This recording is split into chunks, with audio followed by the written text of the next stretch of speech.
नमस्कार दोस्तों, आप बिल्कुल इस सर्दी में सही होंगे और मुझे लगता है कि सब कुछ सही चल रहा होगा देश में और उत्तर प्रदेश में। लेकिन सही नहीं चल रहा है तो इस उत्तर प्रदेश में दलितों के साथ सही ना घट रहा है ना चल रहा है। हम जो आज बात करने जा रहे हैं उसका विषय है कानपुर देहात। आपको बता दूं कि पहले कहा जाता था और आजकल फिर भी कहा जाता है कि स्याही सूखती नहीं अखबारों की, तभी दूसरी खबर आ जाती है बलात्कार की। लेकिन यहाँ हम बलात्कार की बात नहीं कर रहे हैं, यहाँ बात कर रहे हैं एक दलित अत्याचार की। आपको बता दूं कि उत्तर प्रदेश के कानपुर देहात में एक ऐसी जो दिल झकझोर देने वाली और जो मार्मिक घटना घटी है जिससे सुनकर देखकर लोगों की रूह कांप जाएगी। आपको बता दूं कि एक थाना पड़ता है उत्तर प्रदेश के कानपुर स्थित, ये इस ज़िले में जो सिवली, और यहाँ पर एक दलित व्यक्ति की मतलब देवकीनंदन पासवान की निर्मम तरीके से कुल्हाड़ी से काटकर करीब 6 लोगों ने हत्या कर दी। और इन हत्यारोपियों में जो लोग हैं उनमें ब्राह्मण परिवार है। मैं ब्राह्मण परिवार का जिक्र इसलिए ज़रूर करना चाहता हूँ। लोग कहते हैं कि ब्राह्मण कभी किसी की हत्या नहीं कर सकता या पाप नहीं कर सकता, लेकिन उत्तर प्रदेश के कानपुर में इस घटना को अंजाम फिर से दे दिया गया है। क्या जो इस देश का दलित है, SC ST है, क्या गाजर मूली है? कोई भी आता है, किसी को मारकर चला जाता है, किसी की माँ को काट देता है, किसी सोनू कश्यप को जो है जिंदा जला दिया जाता है। और ये ताज़ी घटना अभी ये आ गई है उत्तर प्रदेश के कानपुर से सिवली थाना क्षेत्र में। यहाँ पर जो देवकीनंदन पासवान की निर्मम तरीके से उसके घर में घुसकर, ये बड़ा अपराध है, किसी के घर में घुसना, पर जो है उसके परिवार पे हमला किया गया है, जिसमें जो देवकीनंदन पासवान है उसकी तो मृत्यु हो गई है इलाज के दौरान, और उसकी पत्नी है ममता, और उसकी जो बेटी है गोमती, उसकी, उन दोनों की जो है हालत बहुत गंभीर बनी हुई है। और उनको सीनियर क्या उसको एक उच्च स्तरीय अस्पताल में रेफ़र कर दिया गया है जिससे कि उनकी जान बच सके। लेकिन हम जो आज यहाँ बात करेंगे योगी जी की करेंगे। योगी जी कहते हैं कि देश में सब कुछ और उत्तर प्रदेश में सब कुछ भला हो रहा है, सबका साथ, सबका विकास हो रहा है। लेकिन उत्तर प्रदेश के कानपुर में जो घटना हुई है, इसने जो है फिर से जो है जो योगी सरकार है उस पर सवालिया निशान खड़ा कर दिया है। योगी जी कहते हैं कि कोई भी अपराधी किसी भी बहन बेटी पर यदि अपराध करेगा तो उसको अगले चौराहे पर मजा चखा दिया जाएगा। लेकिन देख लीजिए, अब कानपुर देहात में एक देवकीनंदन पासवान की कुल्हाड़ी से काटकर उसके घर में घुसकर सरेआम हत्या कर दी गई। और ये हत्या खैर दिन में तो नहीं की है, ये आधी रात में जाकर उसके घर में की है। तो ये है उत्तर प्रदेश का राज योगी जी का। और लोग कहते हैं कि उत्तर प्रदेश में राम राज्य है, अमृतकाल है, और यहाँ पर जो है सब कुछ भला चंगा है। ये है दलितों के साथ ऐसी जब घटना होंगी तो ये एक नज़ीर पेश हो जाएगी उत्तर प्रदेश की कि देश में और दुनिया में दलितों के साथ ये क्या हो रहा है।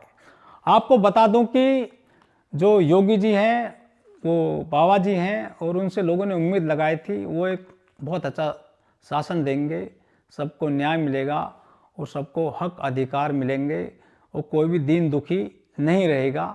लेकिन ऐसा होता, मुझे लगता है ऐसा हो नहीं रहा है। ये जो अप्रिय घटना ऐसी आ जाती हैं अखबारों में, तो ये इनको हम सुनकर देखकर तो बड़ा एक कंपकपी सी उठ जाती है कि ऐसा नहीं होना चाहिए कि किसी भी गरीब गुरबा के साथ में। पुलिस के अनुसार जो अभी तक जो सूचना मिली है, पुलिस अधिकारियों ने जो सूचना दी है उसमें बताया गया है कि देवकीनंदन पासवान और जो गोविंद है, इन दोनों के बीच, इन दोनों परिवारों के बीच पैसे को लेकर और जमीन को लेकर पुरानी रंजिश चली आ रही थी, जिसको लेकर ये अंजाम दिया गया है। बताया ये भी गया है कि जो देवकीनंदन पासवान है वो एक स्कूल में चौकीदारी करता था। किसी रंजिश के चलते उसकी वहाँ से नौकरी हट गई, अभी तक की जो सूचना मिली है। फिर उसमें जो चौकीदार खुद गोविंद बन गए और इसके बाद जो देवकीनंदन पासवान है स्कूल के बाहर, उस इंटर कॉलेज के बाहर अपनी झोंपड़ी डाल ली और परिवार समेत वहाँ पर रहने लगे। अभी तक जो सूचना मिली है उसमें यह बताया गया है कि देवकीनंदन पासवान अपनी बिटिया और पत्नी के साथ, अपने बच्चों के साथ अपनी झोंपड़ी में उस स्कूल के बाहर सोए हुए थे और उसी दरमियान रात को, आधी रात में, जो गोविंद है, उसकी पत्नी है और 5 आरोपी और हैं, 4-5 आरोपी और हैं, वो हथियार लेकर देवकीनंदन पासवान के घर पर पहुंचे, उसकी झोंपड़ी में पहुंचे और उन्होंने वहां पर शराब पीने के बाद में गाली गलौज की और उनको मारना पीटना शुरू कर दिया। उनको इतना मारा, मतलब जो देवकीनंदन पासवान है उसको इतना मारा कि उसकी जो है मरणासन स्थिति में हालत हो गई। इसके अलावा जो ममता है, देवकीनंदन पासवान की पत्नी और उसकी बिटिया गोमती, उस पर भी जानलेवा हमला किया। आनन फानन में आसपास के लोगों ने देवकीनंदन पासवान और उनकी दोनों, जो उसकी पत्नी और उसकी बिटिया को नज़दीकी हॉस्पिटल पहुंचाया, लेकिन इलाज के दौरान देवकीनंदन पासवान की मृत्यु हो गई और उसकी जो बिटिया है गोमती और उसकी जो पत्नी है ममता, उसको हायर अस्पताल में पहुंचाया गया है जिससे कि उनकी जान बच सके। पुलिस का कहना है कि इस मामले में अभी तक 6 आरोपी गिरफ्तार करे जा चुके हैं, जिसमें खुद जो गोविंद वो भी अरेस्ट हो गए हैं, उनकी पत्नी वो भी अरेस्ट हो गई हैं। इसके अलावा जो अन्य आरोपी हैं वो भी अरेस्ट कर लिए गए हैं। यह उत्तर प्रदेश पुलिस ने बहुत ही त्वरित कार्रवाई करी है और हम यही चाहते हैं योगी जी से कि इस मामले में जो फास्ट ट्रैक कोर्ट के जरिए इस केस को चलाया जाए और दूध का दूध पानी का पानी किया जाए और जो दोषी हैं उनको सख्त से सख्त सज़ा दी जाए, जिससे कि योगी जी एक नज़ीर पेश कर सकें और जो लोगों में जो पुलिस का इकबाल कायम रहना चाहिए। तो हम यही चाहते हैं योगी जी से। कुछ लोग कहते हैं कि योगी जी बुलडोजर चला देते हैं अपराधियों के घरों पर। ऐसा कहते हैं कि कई बार जब कोई अपराधी होता है, मुसलमान या कोई ओबीसी या कोई दलित, तो उनके घरों पर फीता डलवा दिया जाता है, उनको जो है तुरंत जो है न्याय किया जाता है योगी जी के द्वारा। लेकिन मैं नहीं चाहता कि ये ऐसा हो, क्योंकि योगी जी संवैधानिक पद पर हैं और वो न्याय करें और वो जो है कोर्ट के जरिए न्याय करें और जो दोषी हैं जिन्होंने इस घटना को अंजाम दिया है उनको सख्त से सख्त सज़ा दिलवाई जाए। पुलिस का कहना है कि जिस कुल्हाड़ी से हमला किया गया था, जिस चाकू से हमला किया गया था देवकीनंदन पासवान पर और उसकी पत्नी पर और उसकी बिटिया पर, सभी बरामद कर लिए गए हैं। हथियार सहित उनको अरेस्ट कर लिया गया है, उनको जेल भेज दिया गया है कोर्ट में पेश करने के बाद में। तो मुझे लगता है कि योगी जी उनके साथ में ज़रूर न्याय करेंगे, क्योंकि खुद मोदी जी भी वाराणसी में जो जीते हैं और वहीं की कंस्टिट्यूंसी से चुनाव जीते हैं इस बार। तो हम यही चाहते हैं योगी जी और मोदी जी इस दलित फैमिली के साथ न्याय करेंगे और जो आरोपी हैं, यदि उन्होंने कहीं पे कोई सरकारी ज़मीन पे कब्जा कर रखा है या कोई किसी तरीके से अवैध रूप से कहीं कोई ज़मीन कब्जाई हुई है सरकारी, तो उसको भी निकाल कर एक नज़ीर पेश की जाए कि यहाँ किसी को बख्शा नहीं जाएगा। तो ये तो एक मामला, ये घटना हो जाती है उत्तर प्रदेश के कानपुर की। अब हम बात कर लेते हैं कि उत्तर प्रदेश के 2024 में चुनाव जब हुआ था तो यहाँ पर सबसे ज़्यादा जो कैंडिडेट हैं वो चुने गए थे समाजवादी पार्टी से, और वो सारे के सारे जो चुने गए थे सब के सब वो पासवान समाज से आते हैं।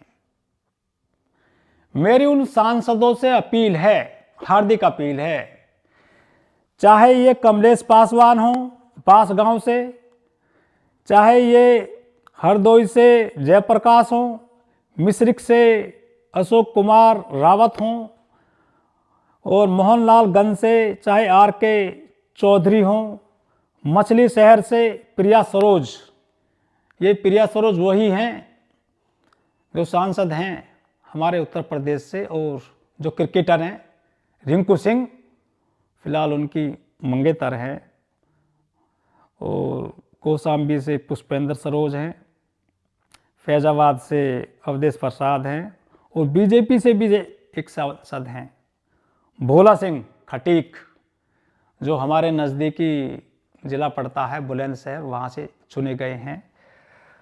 मैं आपको बता दूं कि सबसे ज़्यादा सांसद चुने गए हैं पासी समाज से उत्तर प्रदेश में। उसके बावजूद पासी समाज पर अत्याचार हो रहा है।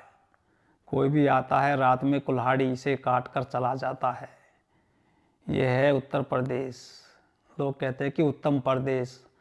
अगर यह उत्तम प्रदेश होता तो यहाँ किसी की जान माल की ऐसे जान जो है नहीं ली जाती खुलेआम। लोग गाजर मूली काटते हैं ना तो ध्यान रखते हैं हाथ ना कट जाए, उंगली ना कट जाए, लेकिन यहाँ पर एक दलित पासवान फैमिली को कुल्हाड़ी से काट दिया। ऐसा तो नहीं होना चाहिए था। योगी जी और मोदी जी बड़े बड़े दावे करते हैं कि हमारे राज्य में अमृतकाल है और जो है राम राज्य है। यदि राम राज है तो रावण राज कैसा रहा होगा? ये तो बड़ा बुरा हुआ है। हम योगी जी से, मोदी जी से अपील करते हैं कि इस बिटिया को और देवकीनंदन पासवान की जो विधवा है उसको फास्ट ट्रैक कोर्ट के जरिए आरोपियों को सज़ा दिलवाई जाए और उनको सख्त से सख्त संवैधानिक जितनी संविधान में धाराएं हैं सभी धाराएं लगाई जाएं और आरोपियों को जेल पहुंचाने के बाद में उन्हें कड़ी से कड़ी सज़ा दी जाए। मैं आपको बता दूं कि हमारे उत्तर प्रदेश में यदि कोई गैर दलित मरता है तो उसको 1 करोड़ रुपए दिए जाते हैं और सरकारी नौकरी दी जाती है। और यदि कोई दलित मारा जाता है ना उसको 1 लाख 2 लाख रुपए दे करके निपटा दिया जाता है। चाहे मामला सरधना का हो, वहाँ भी जो है ऐसे इस मामला ठंडे बस्ते में जो डाल दिया गया है, लोग आएंगे और भूल जाएंगे। दूसरा मामला सोनू कश्यप का है, उसको भी ना सरकारी नौकरी है, वो इकलौता कमाने वाला था, उसकी बहन रो रो कर बुरा हाल है। और यहाँ पर भी जो है ममता को विधवा कर दिया गया, उसकी बेटी है जवान, कई बच्चे हैं, परिवार बर्बाद हो गया है। शायद सरकार चल रही है योगी जी की, इसमें मैं कुछ कहना नहीं चाहूँगा। ये जब हम ऐसी घटनाएं सुनते हैं तो बड़ा दुख होता है। सुबह अखबार उठाते हैं तो ऐसी घटना देखते हैं तो एक बार को तो दिल एकदम से दिल में एक सन्नाटा सा छा जाता है कि यार कि क्या हो रहा है। योगी जी ने बड़े बड़े वादे किए थे कि हम यहाँ सुशासन देंगे, बढ़िया शासन करेंगे, अपराध नहीं होगा, अपराधी या तो उत्तर प्रदेश छोड़ देंगे या ये उत्तर प्रदेश छोड़ देंगे। पता नहीं वो छोड़े हैं या वो फिर से आ गए हैं, हम इस बारे में कुछ कहना नहीं चाहते। बस हम यही चाहते हैं कि सबको जो है जीने का हक अधिकार मिले। आपको किसने दे दिया किसी की जीवन छीनने का? ये जो है बिल्कुल भी नाबर्दाश्त है। योगी जी और मोदी जी से हमारी फिर से अपील है कि योगी जी और Modi ji fast track court के जरिए इस मामले में जो है न्याय मिले और जो आरोपियों को सख्त से सख्त जो दोषी हैं उनको सज़ा दी जाए। और मैं उनसे भी कहना चाहता हूं कि जो मैंने सांसद गिनवाए हैं, ये कमलेश पासवान और ये बांसगांव से हैं, मिश्रिक से अशोक कुमार दोहरे, मोहनलाल आर के चौधरी, मछली शहर से प्रिया सरोज, लालगंज से दरोगा प्रसाद सरोज, कौशाम्बी से पुष्पेंद्र सरोज और फैजाबाद से अवधेश प्रसाद। बीजेपी के भी एक सांसद हैं, बीजेपी के भी हैं भोला सिंह खटीक। आप उनके घर जाइए, आप ना जो आप समय समय पर मैं देखता हूँ रील बनाते हैं और आप इंटरटेनमेंट कर रहे हैं। जनता ने आपको रील बनाने के लिए और क्रिकेट खेलने के लिए नहीं चुना है। किसी पीड़ित के घर नहीं जाते आप, किसी को न्याय दिलाने के लिए कभी नहीं जाते आप। झांझ बजाते फिरो आप, झांझ बजाओ झांझ। जनता तुम्हें माफ नहीं करेगी। तुम जो बाबा साहब के आरक्षण के दम पर सांसद बन जाते हो, तुम मौज काटते हो, फ्री में तुम्हें मोबाइल मिलता है, फ्री में तुम्हें विदेशी यात्राओं का पैसा मिलता है, कोठी मिलती है, बंगला मिलती है, अच्छी गाड़ी मिलती है। वो मारा जाता है तो गरीब व्यक्ति, ना उसके बच्चे पढ़ पा रहे हैं और ना उसकी लड़कियां पढ़ पा रही हैं। ये तुम्हारे बच्चे देश देश में पढ़ रहे हैं और लोग कहते भी हैं कि जो सांसद बन गया उसको जो आरक्षण नहीं मिलना चाहिए। मैं तो यही चाहता हूं कि ऐसे जो सांसद हैं इनको इग्नोर किया जाए और नए किसी व्यक्ति को मौका मिले। एक सांसद हैं हमारे उत्तर प्रदेश में, इकलौते सांसद मैं कहूँगा, मिस्टर चंद्रशेखर आज़ाद। वो रात दिन जो है, चाहे मुजफ्फरनगर हो, चाहे सरदना हो, चाहे ये कानपुर देहात हो, चाहे राजस्थान हो, मध्य प्रदेश हो, उड़ीसा हो, चारों तरफ भाग जाते हैं। वो चारों तरफ जाते हैं, पैदल निकल जाते हैं। लोग उनको कहते हैं कि चंद्रशेखर क्या करेगा अकेला। अरे वो करे ना करे, जब किसी जंगल में आग लगती है ना, तो एक मैं आपको कहानी बता देता हूँ। जंगल में आग लगी हुई थी और एक चिड़िया चोंच में पानी ले और जहाँ आग लग रही थी वहाँ पानी डाल दे। वो बार बार आ रही थी, जा रही थी, आ रही थी, जा रही थी। तो एक व्यक्ति ने, कुछ पक्षियों ने कहा, हे चिड़िया, तुम अपनी चोंच में पानी लाती हो, तुम क्या इस जंगल की आग को बुझा पाओगे? लेकिन उस चिड़िया ने कहा, बेशक ये जंगल की आग ना बुझे, जब इतिहास लिखा जाएगा तो उसमें मेरा नाम आएगा। जब ये जंगल की आग बुझ जाएगी ना कभी, तो मेरा नाम आएगा कि जब जंगल में आग लगी हुई थी ना, तो मैंने जंगल बुझाने में पूरा प्रयास किया था, मैंने पूरी मेहनत करी थी। तो जो चंद्रशेखर आज़ाद हैं, कम से कम वो जा रहे हैं, ये बहुत काबिल तारीफ़ है।